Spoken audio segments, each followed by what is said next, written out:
Chapter. I'm Lance. I'm Jeremy. And we are Hard to Master, where we take a look at games that are hard to master. And in this video, we are going to be taking a look at Oath, Chronicles of Empire and Exile by Leader Games, designed by Cole Worley, and the art, amazing art. He did Fort, he did Root, and it's what, Kyle Farron, I believe? Yeah, Kyle Farron did the artwork. Oof. Guy's good. Yeah, this looks really nice. Giving you guys an overhead look here of what you get in this game. And right off the bat, I want to mention that this is a neoprene matte board. It is not a typical game board. It is a matte. And so... Comes in every copy. Comes in every copy, okay. We do have some upgraded components here that you're going to see in this video, so we want to make you aware of that up front, that not everything you see is standard in the retail edition. Jeremy likes to... But almost everything is. So yeah. Leader Games sent this to us to review. Enjoyed it so much that I had to upgrade the coins and the spell books personally, just for future plays of it as we were playing. So, and he did that on his own dime. That wasn't these are nice. Lance just said these are some of the nicest coins. These favor tokens could be seen as coins, but they're favor tokens, and then the spell books are resin. I originally thought they were wooden from pictures, but no, they're nice resin pieces. And these coins stack on top of one another. These are some of the nicest coins, custom coins that I've ever seen for a game. No joke. It's very nicely done on this. So, but the punch board's not bad either. When we played originally the first couple times, these were nice. Yeah, it works. These add to it quite a bit. Quite a bit. Much better. So in this game, Oath is a game in which you are going to be changing up everything about the game from game to game. You are going to be changing roles. In some games, you are going to be playing as an exile while you are trying to overthrow the chancellor. Got the chancellor board right here. If you are the chancellor, it's your job to try to make everybody happy and be the oath keeper and rule the land. And try to keep the exiles from taking over and stealing your scepter and whatnot. And then in the next game, if you win, you become the chancellor the next round, because as is the case, when someone takes over the land, not everybody's happy about that. And there are some people that want to overthrow the new ruler. And so this is a very thematic, immersive experience with how everything changes from game to game. It's quite unique. I don't know that I've ever really seen that in a board game before. That not legacy, but campaign-esque just development that happens every time you play this game, and it's not legacy, so you're not ripping up components or anything like that sort. Well, they call it a legacy light system, and it's basically you're not getting rid of those components, like you said. You keep the components. Now you will dispossess cards. So these cards will go into a pile that are no longer used. You'll remove 6, and then the next game, based on who became the chancellor, you'll look at what cards they had, and then they will gain cards from a certain category, and then you look at another category and another category to replace those 6 cards so that they will become a part of the deck for the next game. And like I had told Lance, just the way that the system works in this game I think it's so cool. Because from play to play, it feels so different. It really does. In your first game, and right here you'll see these are some initial cards that'll start your first game, and you'll unpackage those. And as you unpackage them, it tells you how to set up the board. And this is very, very... at first you're like, I don't know how to set this up, but as you go through these cards one at a time, it sets up the game really easily. Explains it very well. And as you do that, then if you start with the original first play walkthrough with each, and hopefully you're playing with a 4-player game at that point. But if you're playing that way, then it'll be a pretty easy setup where you will be guided in a certain direction, and you want to keep that path going. But at the end of that game, because the first game, you're just trying to control the most sites. And if you can control the most and take the Oathkeeper tile, then as an exile, you would become a usurper on your next turn, and if you can still have the most at the end of that round, then you will have defeated the chancellor and everybody else at the table and become the winner of that round. And the chancellor in the next game. That to the sites that Jeremy's referring to, it's these cards that you see out here, and some of them are face up at the beginning of the game, but most of them are going to be face down. So you are going to discover and explore different parts of the board throughout the game. And these cards can really shake things up because they're going to allow you to place other cards out here to take different actions on turns. They're going to give you resources. They're going to make it difficult for other players to come to that spot, such as the mountain. That was something that happened quite a lot in our games. Yeah. You really wanted to control the mountains because it gave you a stronghold, a fortitude, and it really was difficult for somebody to steal that from you. There's just a lot going on with these cards, but it's very good iconography. It really makes sense. It's intuitive. And you only have, 8 different spots out here. So you're not dealing with a big, busy board that is just so overwhelming. And you might not even see all eight locations in a game. Yeah. I mean, some of these may not be revealed, and that plays kind of into the next game. And so, like I said, controlling this and then seeing what happens in the next game is pretty cool because once you win, you're going to look at where you have control in the board. You're going to move things around on the board, which creates essentially the next game for you and everybody at the table. Once you offer citizenship and see, who is going to, be a citizen at the beginning, move the board around, take out those initial 6 cards that get randomly removed from the deck, and then put those in, the new cards in. Well, now you've got a new deck, a whole new game, and you have to pick a new oath that you're trying to keep. You cannot pick the same oath, so the next game is going to be quite different. So like I said, the first one is controlling locations on the board. The next one that's chosen by the new chancellor, or it could be the same chancellor from before. Could be. Yeah. Is going to either pick maybe devotion. They want to hold the darkest secret, which has to do with having the most spells on that board there. Or it could be having the people's favor, having these coins on this tile. Or the other one that could be available is in this world box, because that is your save box. And so we've played a few games, and I have everything still in here. I didn't pull anything out, so these are maybe dispossessed cards, easy to show on the board, but everything sits in the box nicely. It has card dividers so you can separate things. And another thing that could come out from game to game are these other cards. Are they Denzian cards, I believe? They're called. Yeah. And these cards, based on what style or attribute that the new chancellor will want, if they are able to, these will come out on the board, and you'll see that right here, first time it comes out, it's going to be here. But if this card ever gets flipped over, then it changes some of the gameplay. And so there's only 6, I think 6 of them, 1, 2, 3, 4, 5, 6, 6 different attributes. So there's only 6 of these available that could be on the board. It's another change to the game that just can mess up maybe a strategy you had before, that you like to go this way. I mean, when those cards get removed and then you get these other cards on the board, and there's maybe new locations, and I mean, it just feels so different having all this change but still having the same overall game. I mean, it's and that's what I was going to say. It's so different from game to game, yet it largely is still the same system. Game. Yeah, it's the same system. That's a good way of putting it, because you still have the same actions, so you're not learning a new game. It's just the win conditions may be different. Well, they're definitely going to be different from the last game, yes. And how your strategy about how you're going to make that happen has to adapt as well.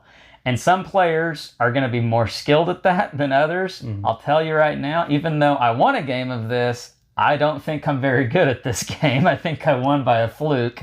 But I do think that this is a game that is challenging. It's going to cause you to really have to think well about what you're doing, but it's not a steep learning curve. This is a game that you can learn fairly quickly, I imagine, for most people. You disagree? Yes and no. I would say that you have to get it.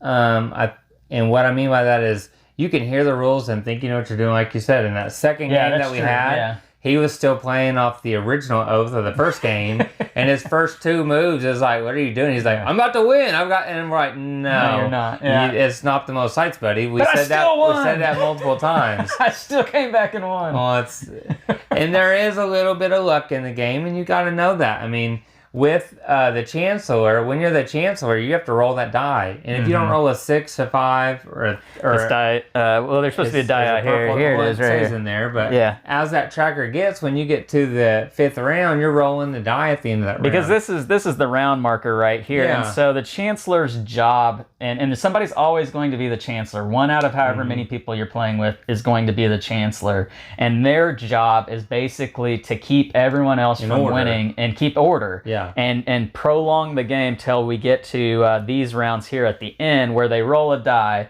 and the first time they roll it, they need to roll a 6. The second time they need to roll it, they need to roll a 5 or 6, and then the last time they need to roll a 3 or higher. And if it still goes beyond that, everybody gets one last round to try to achieve whatever win objective they're going for, and if no one can do it, then the chancellor's going to basically win the game. So, but in that die, I mean, it's kind of a lucky deal. If sure, it is, yeah. But the way thematically that I've thought about it, and it's like divine right to power. I mean, you think about the olden days, and if you had that birthright, you got it. And if you were just not born that person, there's nothing you can do about it. Right. It still happens occasionally in society you today. usurp. But I mean, that die, it's the same with when you roll your defense and combat die. Sure, yeah. There's going to be that in this game, and in a lot of these big, epic kind of combat games, you think of Twilight Imperium, you think of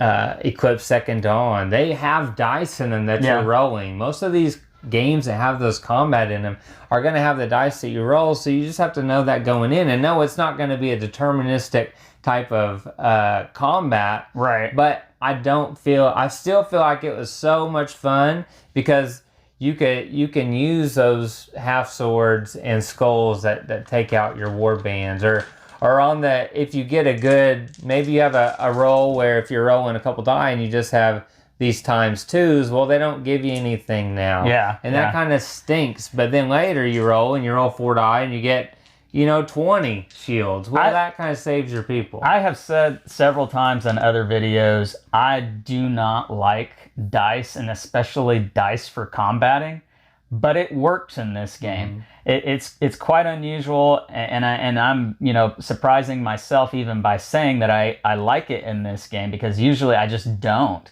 But with this one, it really does work because everybody stands a chance to win. It's not just about do you roll lucky or not? It's about, it's kind of... You're rolling so many dice that you actually have a chance. Yeah, exactly. I think is what you're saying. And there's other things that can happen because of what comes up on the dice. Because the attacker could still win, but lose so many of their guys... They can't put any out. That they can't put any out. Or they're going to be very weak on the next turn, and you can come back and counterattack. And so that's pretty cool. I do enjoy that in this game. Jeremy, I think now's a good time as any. Let's talk about the pros and cons about this game for each of us as to what we like and don't like. I'm gonna jump in first. You go right ahead, because I'm a little pro heavy, I think. He really likes this game. I am loving this game. I will say my thoughts on this one. The things that I like, I really like. The things I don't like, I really don't like. So this game has a lot of highs and it has some lows. I won't say that it's a lot of lows. But the things that I really do like about this game, for me, it's simple enough that I feel like I can play this with most gamers. I'm not going to say this is a game for non-gamers, so this is totally not a love. I don't think your wife will play this game. Sam will not play this game. If she walked in right now, she'd just turn right around, and walk out and go take care of the kids instead. I mean, she would not want to play this game. But just strictly gamers, I think this is a game that most people can wrap their mind around and sit down and play. Now, back to what we said earlier, I do think it takes a good bit of strategizing to do well in this game. But as far as the mechanics and the actions that you're going to be doing on most turns, it's fairly straightforward. It's pretty easy to understand. I really enjoy that. I also enjoy how thematic this game is. Everything about it really plays into the theme. You really do feel like the chancellor is just the king of the castle governing the land, and you can't, if you're in exile, you can't just hope to muster up enough troops to beat them down. You might be able to do that occasionally, but for the most part, you've got to find then they make a citizen out of somebody, and now you got 2 against 1. Right. And they're kind of working against you to a point. And that leads me to another thing. I enjoyed that aspect of the game. We haven't even talked about it yet. The Chancellor, it has an ability to be able to make one of the exiles a teammate. Make them... That's because of the relic. Right. They have so there's these relic cards that come out on the board, and they'll come out based on what the card tells you. Down here. And then the Chancellor has some that he can pass out for making a citizen. But then he also has this Grand Scepter, which is his anointing as a citizen relic card. But people are trying to steal that card, because if they do, they can offer citizenship to themselves, to other people. And Lance just luckily was able to take that from someone that was not able to keep it. It was good strategy. Last 2 rounds. And I finally rolled what I needed to. So, but it was, even though that happened, it was enjoyable. But that's a whole nother thing to it. So the things about this game that I like, it's off the charts. It feels like unlike any other game out there. It has a look of Root because it's the same art and style. And so I was thinking, is it going to be like Root? Is it going to be asymmetrical and really difficult to learn? I'm going to have to learn how to play each role. It's not like that at all. It just looks like Root. It may have like a similar theme to it, sort of, just minus the woodland creatures, although there's still some kind of creatures. I'm not exactly sure what they are. It's a different thing. I do enjoy that. Now, the things that I'm not so high on with this game, I felt like some of the win conditions are extremely narrow. And what I mean by that is that in the game that I won, I'm speaking as somebody who won the game, you had to have this essentially or this. And really, once somebody gets this and they built up enough power on this, enough, what is it that you're trying to put? Spells, yeah, spell books. It can be almost impossible to try to take this away. Now, this is also very, very difficult to take away, but it did happen. And if you didn't get this and you didn't get that, you had no chance of winning. And so that's what I mean by a very narrow chance of winning in this game. But the Chancellor still could have won. If I would have rolled a 6 before that was taken, or a 5, then I would have won. The Chancellor should win. I think the Chancellor... I'll tell you, the Chancellor was much harder to play, I think, than the Exile. Even though you start with everything on the board, being the Exile is still slightly harder, because with the Chancellor, you have so much more to think about. That is true. You have to... Because you're trying to create a citizen, and you know that they're going to try and steal your scepter from you. I knew what was going to happen. But I thought I could hold out long enough to roll the die. It's like Game of Thrones. You can't trust anybody. I didn't trust anybody. Yeah. But you really want to create at least one citizen so that you're not the only one getting attacked. It does help. But knowing they're gonna try and take that from you is gonna happen. So there is that push and pull to it that you have to utilize. Otherwise, you're just going to keep getting attacked by all 3 or 4 or 5 of all the other people at the table. Now, one other thing real quick that I would say was kind of a down spot for me on this game, and it could have just been the playing group that we had. It does feel like there is a bit of downtime in this game. Turns can take a bit, and it may feel quite a bit until it comes back around to you, especially in a 4-player game. Obviously, that's not going to be as much of a factor if you're playing in a smaller group. But there were several times where turns took quite a bit of time to get back around. to do your next action. So you may need some time to strategize and think about what you're wanting to do. And big things can happen on turns. Things can change just like that, just like the scepter getting stolen. That changed everything, and that completely threw me for a loop, and it opened up a path for victory for me. But that's just one of the negatives that I have about this game. So again, I really, really like the good things about it. I mean, off the charts like it.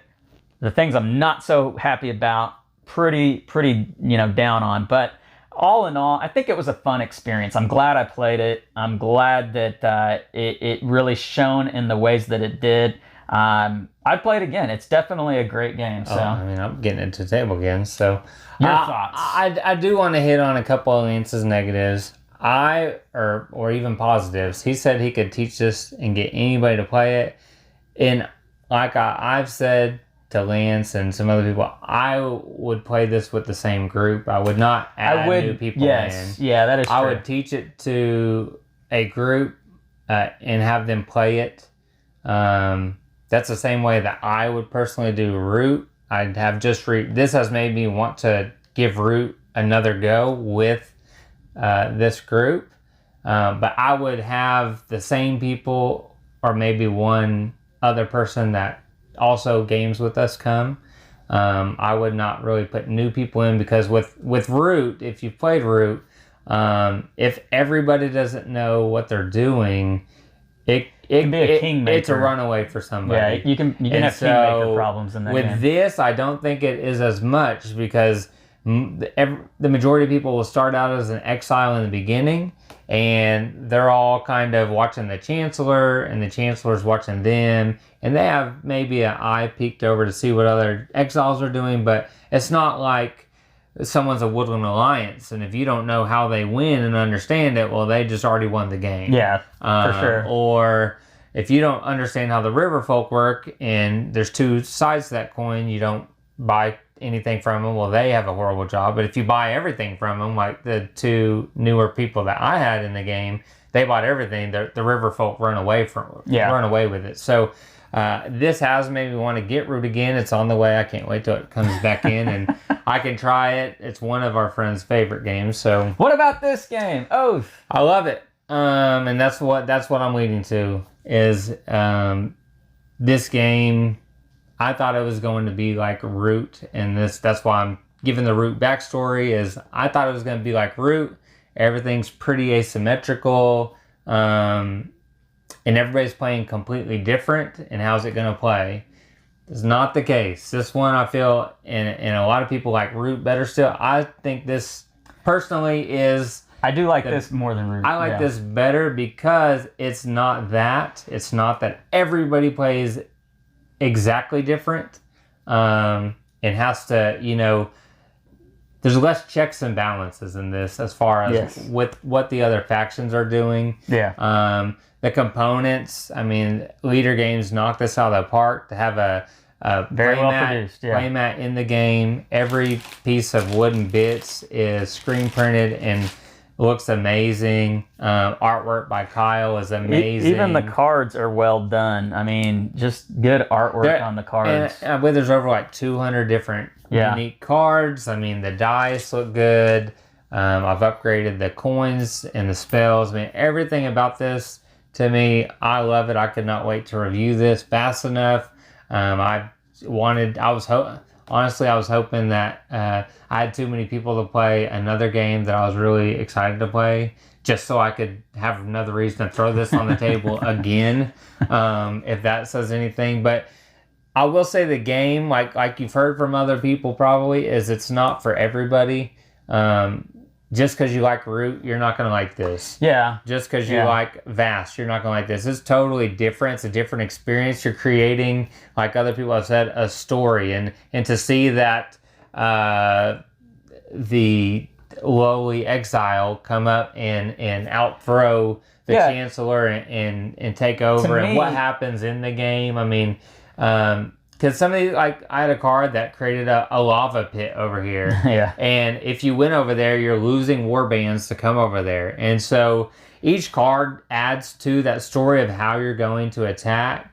and then what's happening there, what do you find there, those different things. It's just so intricate how even the economy here of how if the nomad coins are all gone, well, and I play that card, or there's only one, I'm supposed to get two, then I just take that one. And it's okay. I mean, it was okay to do that. It made more sense to play that card then, because you still get good actions out here, than it was to just try to play a different card that didn't mean anything to get the favor coin. So there are a lot of things to choose from. To his point of turns taken long, they can. I mean, there were some times where people would start to do something and then not want to do something. I feel like for the most part, though, it wasn't that long of a wait. And the gameplay wasn't too long. I mean, you could probably play this twice, and every game's going to be maybe I get on the box, it says like 90 to 150 minutes. That's pretty true. I think that's a good point to 2 hours make, because it's true to the time once you learn it. The game can end really quickly. Yeah, if you get a good roll on the 6 or like that walkthrough one, it's pretty fast. I think I ended it on like round 4, I think. Yeah.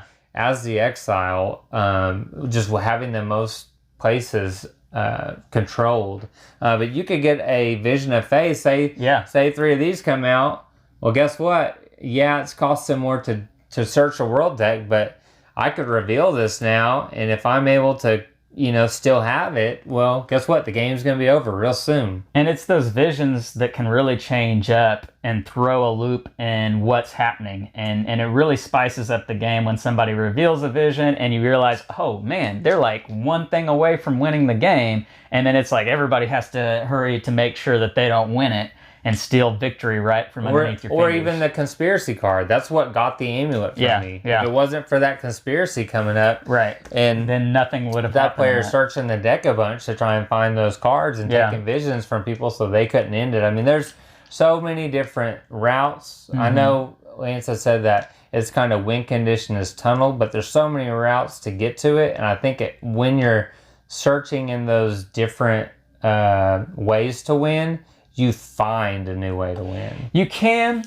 I just think if you're not making any ground on that happening, it can feel kind of hopeless. It can probably feel like it. I agree. It can feel like I don't have a chance here, and that's how I felt like it when I was rolling a 5 on a 6 or a 4 on a 5. I mean, it felt like, I can't do nothing, but I got to just keep course. I got to keep everything in line, and then boom, your scepter's gone. How do I get it back? How do I do? I still need to roll high.